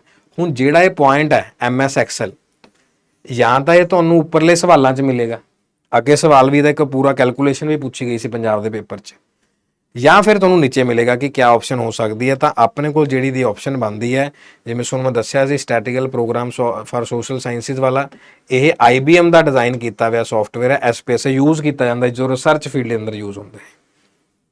MS ਐਕਸਲ ਵੀ ਤੇ ਵੀ ਆਪਾਂ ਟੈਸਟਿੰਗ ਕਰ ਸਕਦੇ ਹਾਂ ਦੋਨਾਂ ਦੇ ਉੱਪਰ ਹੀ। ਹਾਂਜੀ, ਥਰਡ ਕੁਐਸਚਨ ਜੀ, with respect to the data communication which of the following statement is true about the fiber optic cable। ਇਹਨਾਂ ਦੇ ਵਿੱਚੋਂ ਜੀ ਇੱਕ ਵੀ ਸ਼ਬਦ ਇੱਕ ਵੀ ਲਾਈਨ ਚੇਂਜ ਨਹੀਂ ਕੀਤੀ ਗਈ। ਜਿਹੜੀ ਲਾਈਨ ਐਗਜ਼ਾਮ ਦੇ ਵਿੱਚ ਪੁੱਛੀ ਗਈ ਆ ਉਹੀ ਲਾਈਨ ਤੁਹਾਡੇ ਸਾਹਮਣੇ ਹੈ, ਸੋ ਦੈਟ ਤੁਸੀਂ ਆਪਦੇ ਬ੍ਰੇਨ ਨੂੰ ਪ੍ਰੋਪਰਲੀ ਟ੍ਰੇਨ ਕਰ ਪਾਓ ਕਿ ਕਿਆ ਸਵਾਲ ਉਹਦੇ ਵਿੱਚ ਪੁੱਛਿਆ ਗਿਆ ਸੀ ਆਪਾਂ ਨੂੰ। ਹਾਂਜੀ, ਫਾਈਬਰ ਆਪਟੀਕਲ ਡਾਟਾ ਕੈਰੀ ਕਰਦੀ ਹੈ ਜੀ ਲਾਈਟ ਦੇ ਇਨਫਰੈਂਸ ਦੇ ਵਿੱਚ, ਜਾਂ ਫਿਰ ਇਲੈਕਟ੍ਰੋਨਿਕ ਸਿਗਨਲ ਦੇ ਨਾਲ ਹੈ, ਜਾਂ ਆਪਟੀਕਲ ਇਲੈਕਟ੍ਰੋਨਿਕ ਸਿਗਨਲਸ ਹੁੰਦੇ ਆ, ਪਲਸਿਸ ਆਫ ਲਾਈਟ ਹੁੰਦੀ ਹੈ ਤੇ ਉਹਦੇ ਵਿੱਚ ਕੋਈ ਇੰਟਰਫਰੈਂਸ ਨਹੀਂ ਹੁੰਦੀ। ਇੱਕ ਗੱਲ ਹੋਰ ਯਾਦ ਰੱਖਿਓ, ਅਸਰਸ਼ਨ ਰੀਜ਼ਨਿੰਗ ਤਾਂ ਪੁੱਛੀ ਜਾ ਰਹੀ ਹੈ ਜੀ, ਅਸਰਸ਼ਨ ਰੀਜ਼ਨਿੰਗ ਨਾਲ ਫਿਲਅਪ ਵੀ ਪੁੱਛੇ ਜਾ ਰਹੇ, ਸਟੇਟਮੈਂਟ ਵੀ ਪੁੱਛੀ ਜਾ ਰਹੀ ਹੈ। ਚੌਥੀ ਕੈਟੇਗਰੀ ਦਾ ਸਵਾਲ ਇਹ ਹੁੰਦਾ ਜਦੋਂ ਆਪਾਂ ਨੂੰ ਨਾ ਵਾਲੇ ਸਵਾਲ ਪੁੱਛੇ ਜਾਣ, ਕਿਉਂਕਿ ਉੱਪਰ ਕੀ ਪੁੱਛਿਆ ਗਿਆ, ਕਿਹੜਾ ਹੈਗਾ ਟਰੂ, ਨੀਚੇ ਨੋਟ ਵਾਲੀ ਆਪਸ਼ਨ ਹੈ, ਜਾਂ ਫਿਰ ਉੱਪਰ ਨੋਟ ਵਾਲੀ ਪੁੱਛੀ ਜਾਊਗੀ, ਇੱਥੇ 3 ਟਰੂ ਹੋਣਗੇ, ਇੱਕ ਨੋਟ ਵਾਲੀ ਹੋਏਗੀ। ਇਹਦਾ ਵੀ ਤੁਸੀਂ ਧਿਆਨ ਰੱਖਣਾ, ਇਸੇ ਕਰਕੇ ਮੈਂ ਤੁਹਾਨੂੰ ਦੱਸਦਾ MCQ ਸੀਰੀਜ਼ ਲਗਾਉਣੀ ਜ਼ਰੂਰੀ ਹੈ। ਤਾਂ ਆਪਣੇ ਕੋਲ ਜਿਵੇਂ ਤੁਹਾਨੂੰ ਪਹਿਲਾਂ ਹੀ ਮੈਂ ਆਪਸ਼ਨ ਦੇ ਵਿੱਚ ਦੱਸਿਆ, ਫਾਈਬਰ ਆਪਟੀਕਲ ਜਿਹੜੀ ਹੈਗੀ ਹੈ ਉਹ ਪਲਸਿਸ ਆਫ ਲਾਈਟ, ਜਿਵੇਂ ਆਪਾਂ ਐਂਗਲ I = ਐਂਗਲ R ਤੁਸੀਂ ਕੀਤਾ ਹੋਵੇਗਾ ਲਾਈਟ ਆਫ ਰਿਫਲੈਕਸ਼ਨ ਸਾਇੰਸ ਦੇ ਵਿੱਚ, ਫਿਜ਼ਿਕਸ ਦੇ ਅੰਦਰ, ਐਂਡ ਨੋਟ ਪ੍ਰੋਨ ਟੂ ਇੰਟਰਫਰੈਂਸ। ਇੰਟਰਫਰੈਂਸ ਉਹਦੀ ਹੋਏਗੀ ਜਿਵੇਂ ਹੁਣ ਮਾਈਕ ਹੈ, ਇਹ ਮਾਈਕ ਤਾਂ ਵਾਇਰਲੈਸ ਹੈ, ਜੇ ਹੁਣ ਆਪਾਂ ਇਸ ਤਰੀਕੇ ਨਾਲ ਗੋਲ ਕਰ ਦਾਂਗੇ, ਇਹ ਕਰ ਨਹੀਂ ਸਕਦੇ ਆਪਾਂ ਵਾਇਰਸ, ਇਹ ਆਪਾਂ ਟਵਿਸਟਡ ਪੇਅਰ ਚੋਂ ਕੋਐਕਸਿਲ ਪੇਅਰ ਦੇ ਵਿੱਚ ਚੱਲ ਜਾਂਦਾ ਹੈ, ਲੇਕਿਨ ਇਹਦੇ ਵਿੱਚ ਨਹੀਂ ਚੱਲੇਗਾ, ਕਿਉਂਕਿ ਜਦੋਂ ਫਿਰ ਵਾਇਰ ਇਸ ਤਰੀਕੇ ਨਾਲ ਹੋਗੀ ਤਾਂ ਜਿਹੜੀ ਰੇਜ਼ ਜਾਏਗੀ ਰਿਫਲੈਕਟ ਹੋਰ ਹਿਸਾਬ ਨਾਲ ਹੋ ਜਾਏਗੀ। ਐਂਗਲ I = ਐਂਗਲ R ਹੋਣਾ ਚਾਹੀਦਾ। ਤੇ ਇਸ ਟੈਕਨੋਲੋਜੀ ਦੇ ਅੰਦਰ ਇੱਕ ਵਰਡ ਆਉਂਦਾ ਜੀ ਰਿਪੀਟਰ। ਜਿਵੇਂ ਤੁਸੀਂ ਦੇਖਿਆ ਹੋਊਗਾ ਛੋਟੇ ਛੋਟੀਆਂ ਬਲੈਕ ਜਿਹੀਆਂ ਡੱਬੀਆਂ ਲੱਗੀਆਂ ਹੁੰਦੀਆਂ ਜਿਹਦੇ ਉੱਪਰ ਆਪਣੀ ਕੇਬਲ ਚੱਲਦੀ ਸੀ ਪਹਿਲਾਂ ਵੀ, ਹੁਣ ਵੀ ਕੁਝ ਘਰਾਂ ਦੇ ਵਿੱਚ ਕੇਬਲ ਚੱਲਦੀ ਹੈ ਅੰਟਿਲ ਅਨਲੈਸ ਆਪਾਂ ਟਾਟਾ ਸਕਾਈ, ਏਅਰਟੈਲ ਜਾਂ ਕੋਈ ਡਿਸ਼ ਟੀਵੀ ਦਾ ਨਹੀਂ ਯੂਜ਼ ਕਰ ਰਹੇ ਤਾਂ ਡੱਬੀ ਕੀ ਹੈ ਜੋ ਰਿਪੀਟਰ ਦਾ ਕੰਮ ਕਰਦੀ ਹੈ। ਇਹਨੂੰ ਤੁਸੀਂ ਖੁਦ ਵਿਜ਼ੂਅਲਾਈਜ਼ ਕਰਨਾ। ਇਸ ਤਰ੍ਹਾਂ ਦੀ ਬਾਹਰ ਇੱਕ ਡੱਬੀ ਲੱਗੀ ਹੁੰਦੀ ਹੈ, ਇੱਥੋਂ ਤਾਰ ਆ ਰਹੀ ਹੈ ਜਾ ਰਹੀ ਹੈ, ਦੋ ਨਿਸ਼ਾਨ ਇਹ ਇਸ ਤਰੀਕੇ ਦੀ ਚੌਰਸ ਡੱਬੀ ਹੁੰਦੀ ਹੈ। ਇਹਦਾ ਕੰਮ ਕੀ ਹੁੰਦਾ, ਨੋਇਜ਼ ਨੂੰ ਖਤਮ ਕਰਨਾ। ਨੋਇਜ਼ ਪਲੱਸ ਸਿਗਨਲ ਆਉਂਦਾ ਜਿਹਦੇ ਕੋਲੇ ਇਸ ਡੱਬੇ 'ਚ, ਜਿਹੜੀ ਬਲੈਕ ਡੱਬੀ ਬਾਹਰ ਲੱਗੀ ਹੁੰਦੀ ਹੈ ਘਰ ਦੇ, ਉਹਦੇ ਵਿੱਚ ਨੋਇਜ਼ ਨੂੰ ਖਤਮ ਕਰਨਾ। ਸਿਗਨਲ ਦੇ ਚੋਂ ਸਿਗਨਲ ਆਪਣੇ ਕੋਲ ਇਹਦੇ ਕੋਲ ਰਹਿ ਜਾਏਗਾ। ਫਿਰ ਬਾਅਦ 'ਚ ਇਹਨੂੰ ਸਿਗਨਲ ਨੂੰ ਕੀ ਕਰਨਾ ਜੀ, ਐਂਪਲੀਫਾਈ ਕਰਨਾ। ਸਿਗਨਲ ਨੂੰ ਕੀ ਕਰਨਾ ਜੀ, ਐਂਪਲੀਫਾਈ ਕਰਨਾ। ਜਿਹੜਾ ਸਿਗਨਲ ਆਪਣੇ ਕੋਲ ਆ ਚੁੱਕਿਆ, ਨੋਇਜ਼ ਤਾਂ ਜਦੋਂ ਕੱਟੀ ਗਈ ਤਾਂ ਸਿਗਨਲ ਦੀ ਕੁਆਲਿਟੀ ਥੋੜੀ ਜਿਹੀ ਲੋ ਹੋ ਜਾਂਦੀ ਹੈ, ਉਹਨੂੰ ਦੁਬਾਰਾ ਦਰੁਸਤ ਕਰਕੇ ਐਂਪਲੀਫਾਈ ਕਰਨਾ। ਤੁਸੀਂ ਦੇਖਿਆ ਉਹ ਕਈ ਵਾਰ ਆਪਣੇ ਜਦੋਂ ਟੀਵੀ ਤੇ ਚੱਲ ਰਿਹਾ ਹੁੰਦਾ ਕੁਝ ਰੇਂਜ ਜੀ ਆ ਰਹੀ ਹੁੰਦੀ ਹੈ, ਦਿੱਕਤ ਆ ਰਹੀ ਹੁੰਦੀ ਹੈ, ਕਈ ਵਾਰ ਰੈੱਡ ਸਿਗਨਲ, ਯੈਲੋ, ਗ੍ਰੀਨ ਤੇ ਵਧੀਆ ਆ ਰਿਹਾ ਹੁੰਦਾ, ਯੈਲੋ ਥੋੜਾ ਜਿਹਾ ਘੱਟ, ਰੈੱਡ ਤੇ ਤਾਂ ਬੰਦ ਹੀ ਹੋ ਜਾਂਦਾ, ਟਕ ਟਕ ਜੀ ਕਰਦੇ ਹੁੰਦਾ। ਤਾਂ ਉਵੇਂ ਇਹਦੇ ਵਿੱਚ ਜਿਹੜਾ ਰਿਪੀਟਰ ਲੱਗਦਾ ਜੀ, ਇਹਦੇ ਵਿੱਚ ਅਪਰੋਕਸੀਮੇਟਲੀ 45 ਤੋਂ ਲੈ ਕੇ 50 ਕਿਲੋਮੀਟਰ ਦੇ ਉੱਪਰ ਰਿਪੀਟਰ ਲੱਗਦਾ। ਪਰ ਜਿਹੜੀਆਂ ਆਪਣੇ ਕੋਲ ਉੱਪਰ ਟੈਕਨੋਲੋਜੀਆਂ ਸੀਗੀਆਂ, ਕੋਐਕਸਿਲ ਪੇਅਰ ਕੇਬਲ ਸੀ ਜਾਂ ਟਵਿਸਟਡ ਪੇਅਰ ਕੇਬਲ ਸੀ, ਇਹਦੇ ਵਿੱਚ ਰਿਪੀਟਰ ਜੀ ਅਪਰੋਕਸੀਮੇਟਲੀ 1 ਕਿਲੋਮੀਟਰ ਦੇ ਦਾਇਰੇ ਦੇ ਅੰਦਰ ਲੱਗਦਾ, ਕਿਉਂਕਿ ਬਹੁਤ ਦੂਰ ਤੱਕ ਇਹ ਸਿਗਨਲ ਟਰਾਂਸਮਿਟ ਨਹੀਂ ਕਰ ਸਕਦੀ, ਕਿਉਂਕਿ ਨੋਇਜ਼ ਆ ਜਾਏਗੀ, ਫਿਰ ਟੀਵੀ ਨਹੀਂ ਚੱਲੇਗਾ। ਇਹ ਵੀ ਆਪਾਂ ਟੌਪਿਕ ਦੇ ਅੰਦਰ ਤੁਹਾਨੂੰ ਮੈਂ ਦਿਖਾਵਾਂਗਾ ਵੀ ਸਾਰੀਆਂ ਫੋਟੋਆਂ, ਬਟ ਕੀ ਆ ਥਿਊਰੀ ਜਿਹੜੀ ਤੁਹਾਨੂੰ ਦੱਸੀ ਹੈ ਰਨਿੰਗ ਨੋਟਸ ਦੇ ਅੰਦਰ, ਇਹ ਥਿਊਰੀ ਨੂੰ ਦਰੁਸਤ ਕਰ ਲਓ, ਇਹ ਵੀ ਸਵਾਲ ਪੇਪਰ 'ਚ ਪੁੱਛਿਆ ਜਾ ਸਕਦਾ। ਹਾਂਜੀ, 5ਵਾਂ ਸਵਾਲ ਜੀ, arrange the following computer memory types from the fastest to low speed. ਇਹਨਾਂ ਦੇ ਵਿੱਚੋਂ ਫਾਸਟ ਟੂ ਸਲੋ ਕਰਨਾ, ਇਹ ਵੀ ਦੇਖਣਾ ਹੈ। 5ਵਾਂ ਕਨਸੈਪਟ ਜੀ, ਨੋਟ ਵਾਲਾ ਆਪਾਂ ਕਰ ਲਿਆ ਕਿ ਜਿਹੜਾ ਵੀ ਸਵਾਲ ਪੁੱਛਿਆ ਜਾ ਰਿਹਾ, ਜਿਹੜਾ ਵੀ ਕੁਐਸਚਨ ਪੁੱਛਿਆ ਜਾ ਰਿਹਾ, ਉਹਦਾ ਜਿਹੜਾ ਐਂਡ ਹੈ ਨਾ, ਉਹਦੇ ਉੱਪਰ ਧਿਆਨ ਦੇਣਾ ਕਿ ਲਾਸਟ ਤੇ ਕੀ ਪੁੱਛਿਆ। ਜਿਵੇਂ ਨੋਟ ਤਾਂ ਨਹੀਂ ਪੁੱਛਿਆ ਵਿੱਚ of the following statement is not true, ਇਹ ਵੀ ਲਿਖਿਆ ਜਾ ਸਕਦਾ ਹੈ ਫੋਲੋਇੰਗ ਸਟੇਟਮੈਂਟ ਇਜ਼ ਅਨਟਰੂ। ਅਨਟਰੂ ਦਾ ਮਤਲਬ ਕੀ ਹੁੰਦਾ ਜੀ, ਉਹ ਵੀ ਗਲਤੀ ਪੁੱਛਿਆ ਗਿਆ ਕਿ ਇਹਨਾਂ ਵਿੱਚੋਂ ਕਿਹੜੀ ਗਲਤ ਹੈ। ਇਹ ਵੀ ਲਿਖਿਆ ਜਾਂਦਾ which of following is true, ਕਿਹੜੀ ਸਹੀ ਹੈ, ਵਿਚ ਆਫ ਫੋਲੋਇੰਗ ਇਜ਼ ਅਨਟਰੂ, ਇਹ ਵੀ ਉਹੀ ਹੈ। ਨੋਟ ਮਤਲਬ ਨੋਟ ਲਿਖਿਆ, ਅਨਟਰੂ ਲਿਖਿਆ ਗਿਆ, ਗਲਤ ਦੱਸੋ ਇਹਦੇ ਵਿੱਚ। ਉਵੇਂ ਧਿਆਨ ਰੱਖਣਾ ਕਿ ਵਾਧੇ ਕਰਮ ਤੋਂ ਘਟਦੇ ਕਰਮ ਤੱਕ ਜਾਣਾ, ਯਾਨੀ ਕਿ ਡਿਕਰੀਜ਼ਿੰਗ ਆਰਡਰ ਦੇ ਵਿੱਚ ਜਾਣਾ ਹੈ। ਹਾਰਡ ਡਿਸਕ ਹੈ, ਰੈਮ ਰੋਮ ਹੈ, ਤੁਹਾਨੂੰ ਯਾਦ ਹੋਏਗਾ ਇਹ ਵਾਲਾ ਜਿਹੜਾ ਆਪਾਂ ਟੇਬਲ ਕੀਤਾ ਸੀ, ਮੈਨੂੰ ਲੱਗਦਾ ਪਹਿਲੀ ਜਾਂ ਦੂਸਰੀ ਕਲਾਸ ਦੇ ਵਿੱਚ ਕੀਤਾ ਹੋਏਗਾ, ਇਸ ਤਰ੍ਹਾਂ ਦੀ ਆਪਾਂ ਪਿਰਾਮਿਡ ਨੂੰ ਦੇਖਿਆ ਸੀ। ਉਹ ਵਾਲਾ ਸਵਾਲ ਤੁਹਾਡੇ ਸਾਹਮਣੇ ਹੈ, ਪੰਜਾਬ ਦੇ ਪੇਪਰ ਦੇ ਵਿੱਚ ਪੁੱਛਿਆ ਗਿਆ। ਜਾਂ ਫਿਰ ਕੰਪਿਊਟਰ ਦੇ ਬਾਰੇ ਵੀ ਪੁੱਛਿਆ ਜਾ ਸਕਦਾ ਕਿ ਮੇਨ ਫਰੇਮ ਕੰਪਿਊਟਰ ਕੀ ਹੈ ਜੀ, ਉਵੇਂ ਸੁਪਰ ਕੰਪਿਊਟਰ ਹੈ, ਮਾਈਕਰੋ ਹੈ, ਮਿੰਨੀ ਹੈ, ਉਹਨੂੰ ਘਟਦੇ ਤੋਂ ਵਾਧੇ ਕਰਮ ਦੇ ਵਿੱਚ ਇਸ ਤਰੀਕੇ ਨਾਲ ਐਨਾਲਿਟੀਕਲ ਸਵਾਲ ਪੁੱਛਿਆ ਜਾ ਸਕਦਾ। ਤਾਂ ਆਪਣੇ ਕੋਲ ਜਿਹੜਾ ਦਾ ਆਨਸਰ ਹੈ ਉਹ ਕੀ ਹੈ ਜੀ, ਸਾਰਿਆਂ ਨਾਲੋਂ ਪਹਿਲਾਂ ਆਪਣੇ ਕੋਲ CPU ਰਜਿਸਟਰ ਦੀ ਵਾਰੀ ਆਉਂਦੀ ਹੈ ਜੀ, ਵਨ ਆਫ ਦੀ ਫਾਸਟੈਸਟ। ਤੇ ਰਜਿਸਟਰ ਜਿਵੇਂ ਮੈਮਰੀ ਐਡਰੈਸ ਰਜਿਸਟਰ ਹੁੰਦਾ ਹੈ, IR ਰਜਿਸਟਰ ਹੁੰਦਾ ਜਿਹਦੇ ਵਿੱਚ ਸੇਵ ਹੁੰਦਾ ਹੈ ਡੇਟਾ। ਉਸ ਤੋਂ ਬਾਅਦ ਕੈਸ਼ੇ ਮੈਮਰੀ ਦੀ ਵਾਰੀ ਆਉਂਦੀ ਹੈ, ਫਿਰ ਆਪਣੇ ਕੋਲ ਰੈਮ ਦੀ ਵਾਰੀ ਆਉਂਦੀ ਹੈ, ਫਿਰ ਆਪਣੇ ਕੋਲ B ਤੋਂ ਬਾਅਦ ਆਪਣਾ ਹਾਰਡ ਡਿਸਕ ਆ ਗਿਆ ਜੀ। ਉਦੋਂ ਬਾਅਦ CD ROM ਜਿਹੜਾ ਆਪਾਂ DVD ਦੀ ਗੱਲ ਕਰਦੇ ਆ, ਇਹ ਬਿਲਕੁਲ ਐਂਡ ਵਾਲੇ ਪੈਰੇ ਦੇ ਵਿੱਚ ਆ ਗਿਆ। ਸਾਰਿਆਂ ਨਾਲੋਂ ਫਾਸਟੈਸਟ ਕਿਹੜਾ ਆ ਗਿਆ ਜੀ? ਆਪਣੇ ਕੋਲ ਰਜਿਸਟਰਸ ਆ ਗਏ ਜੀ, ਕੈਸ਼ੇ ਮੈਮਰੀ ਆ ਗਈ। ਉਸ ਤੋਂ ਬਾਅਦ ਆਪਣੇ ਕੋਲ ਜਿਹੜਾ ਰੈਮ ਦੀ ਗੱਲ ਆਉਂਦੀ ਹੈ, ਫਿਰ ROM ਆ ਗਿਆ ਜੀ, ਫਿਰ ਆਪਣੇ ਕੋਲ CD DVD ਆ ਗਿਆ। ਇਹ ਆਪਾਂ ਪਹਿਲੇ ਜਾਂ ਦੂਸਰੀ ਕਲਾਸ ਦੇ ਵਿੱਚ ਡੇਟਾ ਤੁਹਾਨੂੰ ਦੱਸਿਆ ਵੀ ਸੀਗਾ। ਆਪਦਾ ਜਿਹੜਾ ਕੋਈ ਆਪਸ਼ਨ ਉਹਨੂੰ ਦਰੁਸਤ ਕਰ ਲਓ ਜੀ। ਨੈਕਸਟ ਕੁਐਸਚਨ ਜੀ, ਇਹ ਆਪਣਾ ਮਾਲਵੇਅਰ ਤੋਂ ਆ ਗਿਆ, ਜਿਹੜੀ ਆਪਾਂ ਲਾਸਟ ਕਲਾਸ ਦੇ ਵਿੱਚ ਡਿਸਕਸ਼ਨ ਥਿਊਰੀ ਵਾਈਜ਼ ਕੀਤੀ ਸੀਗੀ, ਤੇ ਅੱਜ ਆਪਣਾ ਇਹਦੇ ਰਿਗਾਰਡਿੰਗ ਸਵਾਲ ਹੈ ਕਿ ਕਿਹੜਾ ਮਾਲਵੇਅਰ ਦੇ ਅਬਾਊਟ ਟਰੂ ਹੋਊਗਾ। ਟਰੂ ਪੁੱਛਿਆ ਜੀ। ਹੁਣ ਇਹ ਸਟੇਟਮੈਂਟ ਦੀ ਥਾਂ ਤਾਂ ਹੀ ਕਿਹਾ ਐਂਡ ਤੇ ਪੜ੍ਹਿਓ। ਜੇ ਇੱਥੇ ਲਿਖਿਆ ਹੁੰਦਾ ਅਨਟਰੂ, ਕਿਆ ਕਰਦੇ ਫਿਰ ਦੱਸੋ? ਜੇ ਅਨਟਰੂ ਲਿਖਿਆ ਹੁੰਦਾ, ਅਨਟਰੂ ਦਾ ਮਤਲਬ ਸੀ ਗਲਤ ਦੱਸਣਿਆਂ ਦੇ ਵਿੱਚੋਂ, ਕੱਲਾ ਬਸ ਅੱਖਾਂ ਤੋਂ ਲਿਖਿਆ ਹੁੰਦਾ, ਟਰੂ ਲਿਖਿਆ ਬਸ ਚਲੋ ਜੀ। ਅਨਟਰੂ ਵੀ ਸ਼ਬਦਾਂ ਨਾਲ, ਅਨਟਰੂ ਮਤਲਬ ਜਿਹੜਾ ਗਲਤ ਹੈ ਉਹ ਦੱਸਣਾ। ਇੱਥੇ ਟਰੂ ਪੁੱਛਿਆ ਗਿਆ, ਐਂਡ ਦੇ ਧਿਆਨ ਰੱਖ ਲਿਓ ਕਿਉਂਕਿ ਇੱਕ ਇੱਕ ਸਵਾਲ ਕਰੈਕਟ ਹੋਣਾ ਜ਼ਰੂਰੀ ਹੈ। ਇਹ ਸਾਰੇ ਸੌਖੇ ਨੰਬਰ ਸਟੈਟਿਕ ਨੰਬਰ ਹੁੰਦਾ, ਇਹਦੇ ਵਿੱਚ ਕੁਝ ਵੀ ਚੇਂਜ ਨਹੀਂ ਹੋ ਸਕਦਾ। ਹੁਣ ਜਿਵੇਂ ਆ ਪਿਛਲੀ ਆਪਸ਼ਨ ਸੀ, ਇਹਦੇ ਵਿੱਚ ਕੋਈ ਅਦਲਾ ਬਦਲੀ ਹੋ ਸਕਦੀ ਹੈ ਜੀ, ਇੱਥੇ ਅਦਲਾ ਬਦਲੀ ਹੋ ਸਕਦੀ ਹੈ ਜੀ, ਘੱਟ ਤੋਂ ਵੱਧ, ਵਾਧੇ ਤੋਂ ਘੱਟ। ਬਾਕੀ ਚੀਜ਼ਾਂ 'ਚ ਤਾਂ ਵੈਲਿਊ ਬਦਲ ਜਾਂਦੀ ਹੈ, ਬਹੁਤ ਚੀਜ਼ਾਂ ਚੇਂਜ ਹੋ ਜਾਂਦੀਆਂ, ਆਪਾਂ ਨੂੰ ਦਿਮਾਗ ਲਾਉਣਾ ਪੈਂਦਾ, ਨਾਲ ਪੈਨ ਚਲਾਉਣਾ ਪੈਂਦਾ। ਇੱਥੇ ਬਸ ਦੇਖਣਾ ਕਿ ਕੀ ਸੀ, ਆ ਠੀਕ ਹੈ ਓਕੇ। ਕੀ ਜੀ ਡਿਸਗਾਈਜ਼ਡ ਹੁੰਦਾ ਹੈ ਜੀ, ਜਾਂ ਆਪਾਂ ਖੁਦ ਇਨਸਰਟ ਕਰਦੇ ਹਾਂ ਜੀ। ਆਹ ਦੇਖੋ ਉਸੇ ਡੈਫੀਨੇਸ਼ਨ ਤੇ ਆ ਗਿਆ ਜੀ। ਜਦੋਂ ਤੁਹਾਨੂੰ ਦੱਸਿਆ ਸੀ ਜਿਹੜਾ ਵਾਇਰਸ ਹੈ ਉਹਦੇ ਵਿੱਚ ਜੀ ਹਿਊਮਨ ਇੰਟਰਵੈਂਸ਼ਨ ਹੁੰਦੀ ਹੈ, ਇਹ ਤੁਹਾਨੂੰ ਪਿਛਲੀ ਕਲਾਸ ਦੱਸੀ ਸੀ ਲਾਈਨ। ਜਿਹੜਾ ਵਰਮ ਹੈ ਉਹ ਕੀ ਹੈ ਜੀ? ਰਾਈਟ ਵਨਸ ਰੀਡ ਮੈਨੀ। ਕੀ ਜੀ ਇਹਦੇ ਵਿੱਚ ਕੋਈ ਨੋ ਹਿਊਮਨ ਇੰਟਰਵੈਂਸ਼ਨ ਇਨਵੋਲਵਡ, ਇਹਦੇ ਵਿੱਚ ਕੋਈ ਵੀ ਜ਼ਰੂਰਤ ਨਹੀਂ ਹੈਗੀ। ਇੱਕ ਇੱਕ ਸ਼ਬਦਾਵਲੀ ਤੁਹਾਡੇ ਲਈ ਪ੍ਰੋਮਿਸ ਮੈਂ ਇੱਥੋਂ ਕਰ ਰਿਹਾ ਪਿਛਲੀ 7-8 ਕਲਾਸਾਂ ਤੋਂ, ਜਿਹੜੀ ਚੀਜ਼ ਤੁਹਾਨੂੰ ਕਲਾਸ ਦੇ ਵਿੱਚ ਪੜ੍ਹਾਈ ਜਾ ਰਹੀ ਹੈ ਉਹ ਪੇਪਰ ਦੇ ਵਿੱਚ ਤੁਹਾਨੂੰ ਹੂਬਹੂ ਸੇਮ ਮਿਲੇਗੀ। ਉਸ ਤਰੀਕੇ ਦਾ ਔਰ ਆਪਾਂ ਪ੍ਰਪੇਅਰ ਕਰ ਰਹੇ ਹਾਂ, ਕੁਐਸਚਨਸ ਕਰ ਰਹੇ ਹਾਂ, ਨਾਲ ਥਿਊਰੀ ਵੀ ਪੜ੍ਹ ਰਹੇ ਹਾਂ, ਤੇ ਨਾਲ ਸ਼ਬਦਾਂ ਦੇ ਵੀ ਧਿਆਨ ਰੱਖੋ ਜਿਹੜੇ ਇੱਥੇ ਲਿਖੇ ਗਏ ਹੈ ਤੇ ਜਿਹੜੇ ਸ਼ਬਦ ਮੇਰੇ ਦੁਆਰਾ ਯੂਜ਼ ਕੀਤੇ ਗਏ ਹੈ। word is expect that it does not need program to run, it spread by itself। ਹੁਣ ਜਿਹੜੀ ਉੱਥੇ ਲਾਈਨਾਂ ਸੀ ਤੇ ਇੱਥੇ ਲਾਈਨਾਂ ਥੋੜਾ ਫਰਕ ਹੈ, ਉਹਦੀ ਆਪਾਂ ਬਣਤਰ ਦੇਖਣੇ ਕਿ ਬਣਤਰ ਸ਼ਬਦਾਂ ਦੀ ਕੀ ਆ ਰਹੀ ਹੈ। ਤਾਂ ਇਹਦਾ ਮਤਲਬ ਕਿ ਸਾਰੇ ਹੀ ਟਰੂ ਨੇ। ਡੈਫੀਨੇਟਲੀ ਲੈਜਿਟਿਮੇਟ ਸੌਫਟਵੇਅਰ ਹੁੰਦਾ ਜੀ, ਡਿਸਗਾਈਜ਼ ਕਰਦਾ, ਜਿਵੇਂ ਮੈਂ ਦੱਸਿਆ ਜੀ, ਪੇਮੈਂਟ ਲੈਣ ਦੀ ਕੋਸ਼ਿਸ਼ ਕਰਦਾ ਤੇ ਆਪਣੇ ਆਪ ਹੀ ਓਪਨ ਕਰ ਦਿੰਦਾ ਪ੍ਰੋਗਰਾਮ। ਜੋ ਓਪਨ ਹੁੰਦਾ ਜਿਹਨੂੰ ਆਪਾਂ ਕੀ ਕਿਹਾ ਸੀ ਜੀ, .exe ਫਾਈਲ ਹੋਊਗੀ ਜੀ, ਜਿਹਦੇ ਆਪਾਂ ਕਲਿੱਕ ਕਰਾਂਗੇ ਤਾਂ ਐਗਜ਼ੀਕਿਊਟ ਹੋਣਾ ਸ਼ੁਰੂ ਹੋ ਜਾਏਗਾ। ਵਰਮ ਦਾ ਮਤਲਬ ਕੀ ਹੈ ਜੀ? ਆਪਣੇ ਆਪ ਹੀ ਸਪਰੈਡ ਹੋਏਗਾ। ਜਾਂ ਫਿਰ ਇਹ ਕੀ ਹੈ ਜੀ? ਹਿਊਮਨ ਇੰਟਰਵੈਂਸ਼ਨ, ਵੀ ਕਲਿੱਕ ਕਰਾਂਗੇ ਭਾਈ ਇਹ ਤੇ ਆਪਾਂ ਨੂੰ ਕਲਿੱਕ ਦੀ ਕੋਈ ਜ਼ਰੂਰਤ ਨਹੀਂ, ਇਹ ਆਪਣੇ ਆਪ ਹੀ ਵੱਧਦਾ ਜਾਏਗਾ। ਇੱਥੋਂ ਦਾ ਕਲੀਅਰ ਹੋ ਗਿਆ ਜੀ। ਦੇਖੋ ਪਿਛਲੀ ਥਿਊਰੀ ਤੇ ਆਹ ਸਵਾਲ ਬਿਲਕੁਲ ਸੇਮ ਹੈ। ਹੁਣ ਉੱਥੇ ਤਾਂ ਤੁਹਾਨੂੰ ਸਿਰਫ ਵਾਇਰਸ ਤੇ ਵਰਮ ਦਾ ਸਮਝਾਇਆ, ਹੁਣ ਵਾਇਰਸ ਤੇ ਜਿਹੜਾ ਵਰਮ ਹੈ ਇਹਦਾ ਥਿਊਰੀ ਦੀ ਕੋਈ ਕਲਾਸ ਹੀ ਹੈ ਨਹੀਂ ਕਿਤੇ। ਮੰਨ ਲਓ ਆਪਾਂ ਜੇ YouTube ਪਲੇਟਫਾਰਮ ਦੀ ਗੱਲ ਕਰੀਏ, ਕਿਸੇ ਹੋਰ ਦੀ ਗੱਲ ਕਰੀਏ, ਲੇਕਿਨ ਇਹ ਸਵਾਲ ਉੱਥੇ ਸੀਗਾ ਪੇਪਰ 'ਚ। ਹਾਂਜੀ, ਇਸ ਤਰੀਕੇ ਦੀ ਆਪਸ਼ਨ ਵੀ ਤੁਹਾਨੂੰ ਦੇਖਣ ਨੂੰ ਮਿਲ ਸਕਦੀ ਹੈ ਕਿ ਲਿਸਟ ਦੇ ਵਿੱਚ ਫਾਈਲ ਦਿੱਤੀ ਵੀ ਹੈ ਕਿ ਫਾਈਲ ਦਾ ਫਾਰਮੈਟ ਹੈ ਜੀ, ਇਹ ਫਾਈਲ ਦੀ ਕੈਟੇਗਰੀ ਜਿਹੜੀ ਆਪਾਂ ਯੂਜ਼ ਕਰਦੇ ਹਾਂ ਜੀ। ਫੋਟੋਗ੍ਰਾਫ ਹੈ ਜੀ, ਸਪਰੈਡਸ਼ੀਟ ਹੈ, ਇਹ ਵੀ ਐਕਸਲ ਦਾ ਪਾਰਟ ਹੁੰਦਾ ਹੈ ਜੀ। ਤੁਹਾਨੂੰ ਇਹ ਵੀ ਪਿਛਲੀ ਕਲਾਸ ਦੇ ਵਿੱਚ ਜਿਹੜੀ ਹੁਣ ਆਪਾਂ ਐਕਸਟੈਂਸ਼ਨ ਦੱਸੀਆਂ ਕਿ ਜੇ XLS ਹੈ ਤਾਂ 2007 ਤੱਕ ਦਾ ਹੈ, ਜੇ X ਲਗਾਤੀ ਤਾਂ 2007 ਤੋਂ ਬਾਅਦ ਹੈ। ਤਾਂ ਆਪਾਂ ਨੂੰ ਪਤਾ ਹੋਣਾ ਚਾਹੀਦਾ ਜੀ ਕਿ ਇਹ ਕਿਹਦਾ ਜੀ? ਐਕਸਲ ਦੀ ਆਪਸ਼ਨ ਹੈ ਜਾਂ ਸਪਰੈਡਸ਼ੀਟ ਦੀ ਆਪਸ਼ਨ ਹੈ। ਹੁਣ D ਦਾ 1 ਹੈ, ਇਹਦਾ ਮਤਲਬ ਕੀ ਹੈ ਜੀ? ਆਪਾਂ ਇਹ ਵਾਲਾ ਆਪਸ਼ਨ ਦਾ ਚੂਜ਼ ਨਹੀਂ ਕਰ ਸਕਦੇ। ਇਹਦਾ ਮਤਲਬ ਕਿ D ਵਾਲਾ ਸੌਖਾ ਹੈ, ਤਾਂ ਥੋੜੀ ਜਿਹੀ ਹੋਰ ਚੈੱਕ ਕਰਨਾ ਪਊਗਾ ਆਪਾਂ ਨੂੰ ਕਿ ਜਿਹੜੀ ਵੀਡੀਓ ਫਾਈਲ ਹੈ ਉਹ MP3 ਫਾਈਲ ਹੈ। ਇਸ ਤਰੀਕੇ ਨਾਲ ਜਿਹੜੇ ਤੁਸੀਂ ਆਪਸ਼ਨ ਹੈ ਆਪਦੇ ਆਪ ਨੂੰ ਸਹੀ ਕਰ ਸਕਦੇ ਹੋ, ਜਿਹੜੀ ਆਪਸ਼ਨ ਤੁਹਾਡੇ ਕੋਲ ਆ ਰਹੀ ਹੈ। ਸਲੋਲੀ ਐਂਡ ਸਟੈਡਲੀ ਧਿਆਨ ਨਾਲ ਦੇਖੋ ਕਿ ਹੋਰ ਆਪਸ਼ਨ ਕੀ ਆ ਸਕਦਾ। ਫੋਟੋਗ੍ਰਾਫ ਦੀ ਜਿਹੜੀ ਫਾਈਲ ਹੈ ਉਹ JPG ਹੈ। ਮੰਨ ਲਓ ਆਪਣੇ ਕੋਲ C ਦਾ 2 ਦਿੱਤਾ ਹੈ, ਹੁਣ ਆਪਣੇ ਕੋਲ C ਦਾ 2 ਹੈ ਜੀ, ਹੋਰ ਕੋਈ ਆਪਸ਼ਨ ਦਿਖ ਰਹੀ ਹੈ ਜੀ? ਬਾਕੀ ਤਾਂ ਦੋਨੇ ਪੋਡਕਾਸਟ ਤੇ ਵੀਡੀਓ MP4 MP3 ਚੈੱਕ ਕਰਾਂਗੇ। ਹੁਣ ਦੋ ਹੀ ਆਪਸ਼ਨਾਂ ਸੀ ਜੀ, ਜੇ C ਦੀ 2 ਸੀਗੀ, ਇਹਦਾ ਮਤਲਬ ਆਪਾਂ ਨੂੰ ਆਦਾ ਕੰਮ ਆਣਾ ਨਹੀਂ। ਤਾਂ ਆਪਣੇ ਕੋਲ ਜੀ ਇੱਕੋ ਹੀ ਆਪਸ਼ਨ ਹੈ, ਦੈਟ ਇਜ਼ ਥਰਡ ਆਪਸ਼ਨ। ਇਸ ਤਰੀਕੇ ਨਾਲ ਵੀ ਤੁਸੀਂ ਮੈਚ ਆਫ ਦੀ ਫੋਲੋਇੰਗ ਦੇਖ ਸਕਦੇ ਹੋ।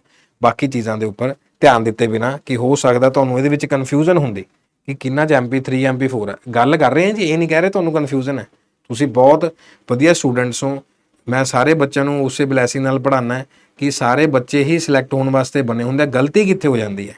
ਗਲਤੀ ਇੱਥੇ ਹੁੰਦੀ ਹੈ IST 'ਚ ਕਿ ਸਾਰੇ ਹੀ ਇੰਟੈਲੀਜੈਂਟ ਨੇ, ਸਾਰਿਆਂ ਨੂੰ ਸਿਲੇਬਸ ਆਉਂਦਾ ਹੁੰਦਾ, ਬਟ ਇਹਨਾਂ ਦਾ ਆਪਸ 'ਚ ਕੋਈ ਲਿੰਕ ਨਹੀਂ ਹੁੰਦਾ। ਉਵੇਂ ਜਿਹੜੇ T ਹੈ ਇਹਨੂੰ ਹੀ ਆਪਾਂ ਟਿਪਸ ਕਹਿੰਦੇ ਆ, ਇਹਨੂੰ ਹੀ ਟ੍ਰਿਕਸ ਕਹਿ ਲਓ, ਇਹਨੂੰ ਹੀ ਟੈਂਪਰਾਮੈਂਟ ਕਹਿ ਲਓ, ਆਪਾਂ ਕਹਿੰਦੇ ਕਿ ਇੱਕ ਫਲੋ ਬਣਿਆ ਹੋਇਆ। ਤੁਸੀਂ ਇੰਟੈਲੀਜੈਂਟ ਹੋ, ਤੁਹਾਨੂੰ ਸਿਲੇਬਸ ਪਤਾ ਹੈ, ਸਿਲੇਬਸ ਆਂਦਾ, ਇਹ ਕਦੇ ਮੈਟਰ ਨਹੀਂ ਕਰਦਾ। ਜੇ ਆਪਾਂ ਕਹਿੰਦੇ ਉਹ ਬੰਦਾ 10ਵੀਂ ਟੌਪਰ ਸੀ, ਗੱਲ ਗਾਂਹ ਜਾ ਕੇ ਹੋਰ ਵੱਧ ਗਿਆ ਹੋਊਗਾ, ਨਾ ਜੀ। ਫਿਰ ਤਾਂ ਸਾਰੇ ਸਕੂਲਾਂ 'ਚ 10ਵੀਂ ਟੌਪਰ ਚੱਕੋ ਅਤੇ ਬਸ ਫਿਰ ਸਾਰੇ IAS ਅਫਸਰ, PCS ਸਭ ਕੁਛ ਬਹੁਤ ਵਧੀਆ ਬਣ ਗਏ ਹੋਣੇ। ਤੁਸੀਂ ਇੰਟੈਲੀਜੈਂਟ ਹੋ, ਵਧੀਆ ਗੱਲ ਹੈ, ਐਡ ਹੋ ਜਾਏਗਾ, ਸਿਲੇਬਸ ਆਂਦਾ, ਸਾਰਾ ਕੁਝ ਓਕੇ, ਬਟ ਤੁਸੀਂ ਜਿਹੜਾ ਜੁਆਇਨ ਕਰ ਰਹੇ ਹੋ ਜਾਂ ਸਿੱਖ ਰਹੇ ਹੋ, ਮੈਂ ਤੁਹਾਨੂੰ ਹਮੇਸ਼ਾ ਇਹ ਗੱਲ ਦੀ ਫਰੀਡਮ ਦਿੱਤੀ ਹੈ, ਇੱਥੋਂ ਸਿੱਖ ਰਹੇ ਹੋ, ਕਿਤੋਂ ਵੀ ਸਿੱਖ ਰਹੇ ਹੋ, ਟਿਪਸ, ਟ੍ਰਿਕਸ, ਟੈਂਪਰਾਮੈਂਟ 'ਤੇ ਧਿਆਨ ਦੇਣਾ, ਤੁਹਾਡਾ ਪੇਪਰ ਕੁਆਲੀਫਾਈ ਹੈ।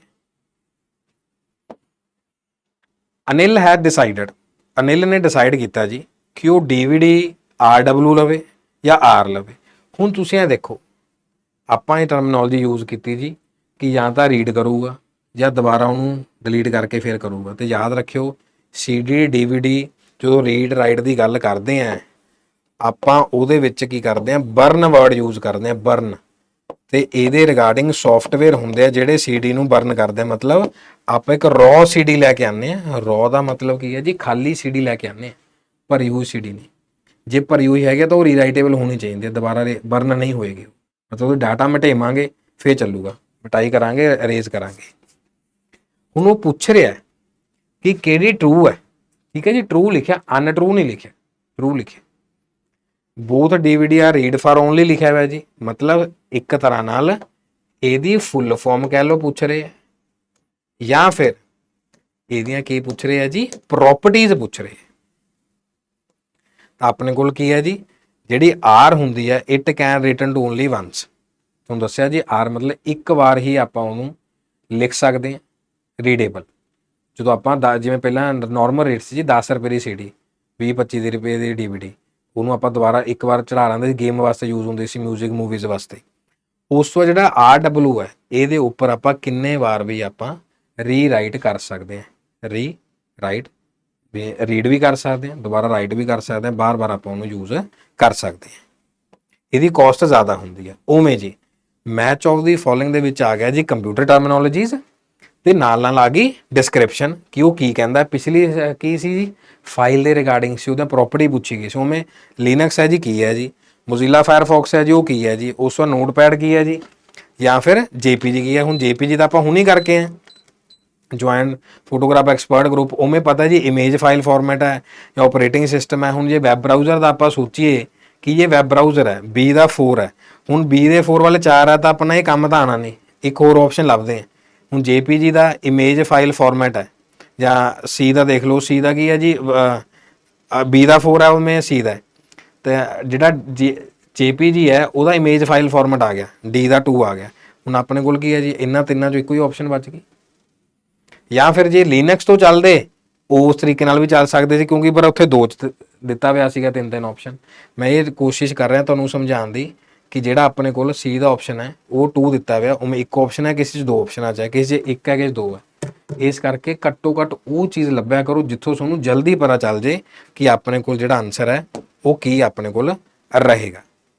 ਆਪਾਂ ਇੱਥੋਂ ਚੂਜ਼ ਕਰ ਲਿਆ ਕਿ ਜਿਹੜਾ ਆਪਣਾ B ਵਾਲਾ ਆਪਸ਼ਨ ਸੀ ਇਹ 4 ਸੀਗਾ, ਠੀਕ ਹੈ ਜੀ, ਅਤੇ ਉਦੋਂ ਬਾਅਦ ਜਿਹੜਾ D ਵਾਲਾ ਆਪਸ਼ਨ ਸੀਗਾ ਉਹ ਆਪਣੇ ਕੋਲ 2 ਸੀਗਾ। ਹੋਰ ਆਪਸ਼ਨਾਂ ਦੇ ਵਿੱਚ ਇਹ ਆਪਣੇ ਕੋਲ ਨਹੀਂ ਨਜ਼ਰ ਆ ਰਿਹਾ ਸੀ। ਜਾਂ A ਤੋਂ ਚੂਜ਼ ਕਰ ਲਓ ਜਾਂ ਫਿਰ ਆਪਣਾ C ਤੋਂ ਵੀ ਚੂਜ਼ ਕਰ ਸਕਦੇ ਸੀਗੇ, ਜਿਵੇਂ ਵੀ ਤੁਹਾਨੂੰ ਅੱਛਾ ਲੱਗੇ। ਇੱਕ ਤਰੀਕਾ ਹੁੰਦਾ ਆਪਦਾ। ਹਾਂਜੀ, ਜਿਵੇਂ ਤੁਹਾਨੂੰ ਦੱਸਿਆ ਮੈਂ, ਸਟੇਟਮੈਂਟ 1 ਸਟੇਟਮੈਂਟ 2 ਦੇ ਹਿਸਾਬ ਨਾਲ ਵੀ ਸਵਾਲ ਆਉਂਦੇ ਆ। ਦੇਖੋ ਜੀ, ਮੋਸਟ PC ਜਿੰਨੇ ਵੀ ਘਰੇ ਯੂਜ਼ ਕਰ ਰਹੇ ਹੈ, ਡਾਇਨਮਿਕ RAM ਯੂਜ਼ ਕੀਤੀ ਜਾਂਦੀ ਹੈ, DRAM ਕਹਿ ਦਿੰਦੇ ਆ ਜੀ। ਕੱਲ ਨੂੰ ਇਹ DRAM ਵੀ ਆ ਸਕਦਾ, ਸਟੈਟਿਕ RAM, SRAM, ਇਹ ਵੀ ਇੰਪੋਰਟੈਂਟ ਟੌਪਿਕ ਨੇ। ਜਾਂ ਫਿਰ ਕੈਸ਼ੇ ਮੈਮਰੀ, ਜਿਸ ਨੂੰ ਦੱਸਿਆ ਸੀ ਕੁਕੀਜ਼ ਨੂੰ ਸਟੋਰ ਕਰਦੇ ਆ। ਸਟੈਟਿਕ RAM ਫਾਸਟਰ ਹੁੰਦੀ ਹੈ ਭਾਈ, ਨਾਲ ਲਿਖਿਆ ਐਕਸਪੈਂਸਿਵ ਹੁੰਦੀ ਹੈ, ਨਾਲ DRAM ਤੋਂ ਦੱਸਿਆ। ਹੁਣ ਦੱਸਣਾ ਕਿ ਕਿਹੜੀ ਚੀਜ਼ ਸਹੀ ਹੈ, ਕਿਹੜੀ ਚੀਜ਼ ਗਲਤ ਹੈ। ਉਸ ਤਰੀਕੇ ਦੇ ਨਾਲ ਚੱਲੋ ਕਿ ਆਪਾਂ ਨੂੰ ਆਨਸਰ ਪਤਾ ਚੱਲੇ RAM ਰੋਮ ਦੇ ਹਿਸਾਬ ਨਾਲ। ਤੇ ਜਿਹੜਾ ਪਹਿਲਾ ਪੁਆਇੰਟ ਆਪਣਾ ਪਤਾ ਹੀ ਹੈ ਜੀ ਕਿ ਕੈਸ਼ ਮੈਮਰੀ ਦੇ ਹਿਸਾਬ ਨਾਲ ਆਪਾਂ ਉਹਨੂੰ ਯੂਜ਼ ਕਰਦਾ ਕਿ ਵਾਧੇ ਕਰਨ ਦੇ ਵਿੱਚ ਚੱਲਦਾ ਰਹੇ। ਲੇਕਿਨ ਜਿਹੜੀ ਆਪਣੀ ਸਟੈਟਿਕ RAM ਹੈ ਉਹ ਨਹੀਂ ਹੁੰਦਾ, ਕਿਉਂਕਿ ਜਿਹੜਾ ਸਟੈਟਿਕ ਵਰਡ ਹੈ ਉਹ ਕੀ ਹੈ ਜੀ, ਜਿਹੜਾ ਸਟੈਟਿਕ ਵਰਡ ਹੈ ਉਹਦਾ ਰੁਕਿਆ ਹੋਇਆ। ਤਾਂ ਡਾਇਨਮਿਕ ਹੀ ਹਮੇਸ਼ਾ ਉਹਨੂੰ ਕੀ ਕਰੇਗਾ, ਚਲਾਏਗਾ। ਜਿਵੇਂ ਹੁਣ ਇਹ ਸਾਰੀ ਸਕਰੀਨ ਚੱਲ ਰਹੀ ਹੈ, ਜਦੋਂ ਸਟਾਰਟ ਦੇ ਵਿੱਚ ਇਹਨੂੰ ਸ਼ੁਰੂ ਕੀਤਾ, ਜਿਹਨੂੰ ਆਪਾਂ ਇੱਕ ਸ਼ਬਦ ਕਹਿੰਦੇ cold booting, warm booting. Cold booting ਤੋਂ ਚੱਲਿਆ, ਠੰਡਾ ਪਿਆ ਸੀ, ਸਾਰਿਆਂ ਨਾਲੋਂ ਪਹਿਲਾਂ ਸਿਸਟਮ ਨੂੰ ਚਲਾਇਆ ਗਿਆ ਕੋਲਡ ਬੂਟਿੰਗ। ਉਦੋਂ ਇੱਕ ਵਾਰ ਬਹੁਤ ਤਰੀਕੇ ਨਾਲ ਇਹ ਚੱਲਿਆ, ਸਟੈਟਿਕ ਦੇ ਥਰੂ ਚੱਲਿਆ। ਹੁਣ ਇਹ ਤੁਹਾਡੇ ਸਾਹਮਣੇ ਮੈਨੂੰ ਲੈਕਚਰ ਲੈਂਦੇ ਨੂੰ 15-20 ਮਿੰਟ ਹੋ ਗਏ, ਤਾਂ ਇਹ ਜਿਹੜਾ ਚੱਲ ਰਿਹਾ ਡਾਇਨਾਮਿਕ ਚੱਲ ਰਿਹਾ, ਬਾਕੀ ਕੰਮ ਅੱਗੇ ਪਕੜਾਤਾ। ਇਸ ਤਰੀਕੇ ਨਾਲ ਸਿਸਟਮ ਚੱਲ ਰਿਹਾ ਹੈ। ਹਾਂਜੀ, ਅੱਜ ਦਾ ਲਾਸਟ ਸਵਾਲ ਜੀ। ਇਹ ਜਿਹੜੀ ਕਟਿੰਗ ਹੈ ਜੀ, ਐਕਚੁਅਲ ਕਟਿੰਗ ਹੈ ਜੀ ਸਵਾਲ ਦੀ, ਉੱਥੋਂ ਹੀ ਸ਼ੀਟ ਲਿੱਤੀ ਗਈ, ਨਹੀਂ ਆਪਾਂ ਆਪਦੀ ਐਕਸਲ ਸ਼ੀਟ ਬਣਾ ਕੇ ਲੈ ਸਕਦੇ ਸੀ। ਉਹਨੇ ਪੁੱਛਿਆ ਹੈਗਾ ਕਿ ਸੈੱਲ C1 ਹੈ ਇਹ ਵਾਲਾ, A2 A7, A2 ਤੋਂ ਲੈ ਕੇ A7 ਤੱਕ, ਤੇ ਵਿੱਚ ਇੱਕ ਡਾਟ ਲਾ ਕੇ ਕਾਲਨ ਲਾ ਕੇ ਲਿਖਤਾ A, B2 ਤੋਂ ਲੈ ਕੇ B7 ਤੱਕ ਜੋੜ ਕਿੰਨਾ ਹੋਊਗਾ ਜੀ? A2 ਤੋਂ ਲੈ ਕੇ A7 ਤੱਕ। ਹੁਣ ਜਿਹੜਾ A ਲਿਖਿਆ ਇਹਦਾ ਮਤਲਬ ਆਹ ਵਾਲਾ A ਕਹਿ ਰਹੇ ਹੈ ਕਿ ਉਹਦਾ ਜੋੜ ਪੁੱਛ ਰਹੇ ਹੈ। ਜਿਵੇਂ ਕਿ ਆਪਣੇ ਕੋਲ ਇੱਥੇ ਫਿਗਰ ਆ ਗਈ 15 ਜੀ, ਇੱਥੇ ਆ ਗਈ 20 ਜੀ, ਇੱਥੇ ਆ ਗਈ 10, ਇੱਥੇ ਆ ਗਈ 5। ਜਾਂ ਫਿਰ ਇੱਥੇ B ਆਪਸ਼ਨ ਹੁੰਦਾ ਤਾਂ ਕੀ ਲੈਂਦੇ, A ਤੇ B ਹੁੰਦਾ ਤਾਂ ਕੀ ਲੈਂਦੇ। ਇਹ ਸਾਰੇ ਫੰਕਸ਼ਨ ਆਪਾਂ ਐਕਸਲ ਦੀ ਕਲਾਸ ਦੇ ਵਿੱਚ ਕੀਤੇ ਹੋਏ ਹੈ। ਹਾਂਜੀ, ਤਾਂ ਆਪਣੇ ਕੋਲ ਜਿਹੜੀ ਆਪਸ਼ਨ ਬਣਦੀ ਹੈ ਉਹ ਕੀ ਬਣਦੀ ਹੈ ਜੀ? 50 ਬਣ ਰਹੀ ਹੈ। ਤੁਹਾਡੇ ਸਾਹਮਣੇ ਆਪਾਂ ਹੁਣ ਇਹ ਕੀਤਾ ਕਿ 20 ਤੇ 10 ਕਿੰਨੇ ਹੋ ਗਏ? 30 ਹੋ ਗਏ ਜੀ। 15 ਤੇ 5 20 ਹੋ ਗਏ, ਤਾਂ ਆਪਣੇ ਕੋਲ ਕੀ ਆ ਗਿਆ ਜੀ? 50 ਆਨਸਰ ਆ ਗਿਆ। ਕਿਉਂਕਿ ਉਹਨੇ ਕੀ ਪੁੱਛਿਆ, A2 ਤੋਂ ਲੈ ਕੇ A7 ਤੱਕ ਚੱਲਣਾ। ਸਮ ਇਫ, ਇਹਦੇ ਸਾਰੇ ਫੰਕਸ਼ਨ ਆਪਾਂ ਕਲਾਸ 'ਚ ਕੀਤੇ ਹੋਏ। ਸਮ ਇਫ ਦੇ ਬਹੁਤ 5-6 ਫੰਕਸ਼ਨ ਨੇ। ਇਹ ਲਿਖਤਾ ਜਿੱਥੇ A ਦੇ ਸਾਹਮਣੇ ਵੈਲਿਊ, ਜੇ B ਲਿਖਦੇ, B ਦੇ ਕੋਲ ਆਪਣੇ 30 ਤੇ 10 40, ਆਪਣੇ ਕੋਲ 40 ਦੀ ਵੈਲਿਊ। A ਸਕੋਰ 20 ਲਿਖਦੇ ਤਾਂ ਉਵੇਂ ਡਿਫਰੈਂਸ ਉਸ ਤਰੀਕੇ ਨਾਲ ਆ ਜਾਂਦਾ। ਤਾਂ ਇਹ ਸਾਰੀਆਂ ਚੀਜ਼ਾਂ ਆਪਾਂ ਇਸ ਤਰੀਕੇ ਨਾਲ ਕਰਾਂਗੇ ਅੱਗੇ ਵੀ। ਤਾਂ ਆਪਣੇ ਕੋਲ ਇਹ ਆਨਸਰ ਹੈ।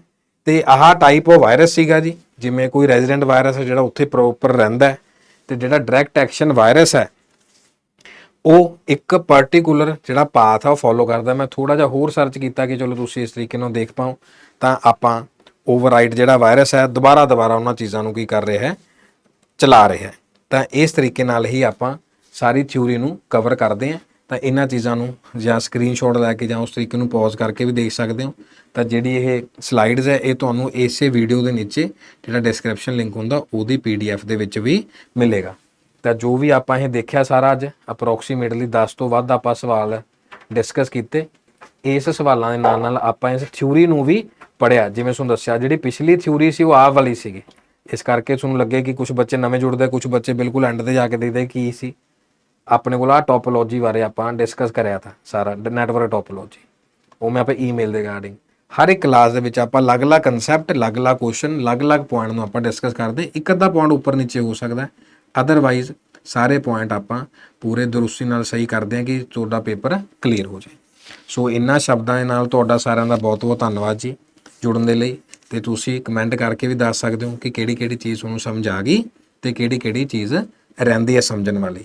ਤੇ ਆਪਾਂ ਨੈਕਸਟ ਵੀਡੀਓ ਦੇ ਵਿੱਚ ਤੁਹਾਨੂੰ ਨਾਲ ਮਿਲਦੇ ਹਾਂ ਨਵੇਂ ਟੌਪਿਕ ਜੀ ਤੇ ਨਵੇਂ ਸਵਾਲ, ਤੇ ਉਸੇ ਸਲੋ ਐਂਡ ਸਟੱਡੀ ਪ੍ਰੋਸੈਸ ਦੇ ਨਾਲ ਨਾਲ ਕੁਐਸਚਨ ਦੀ ਪ੍ਰੈਕਟਿਸ ਹੀ ਕਰਵਾਵਾਂਗਾ ਤੁਹਾਨੂੰ। ਹੋਰ ਕੁਝ ਨਹੀਂ, ਨਾਲ ਐਕਸਪਲੇਨੇਸ਼ਨ ਹੈ, ਨਾਲ ਚੱਲਦੀ ਰਹੇਗੀ ਥਿਊਰੀ।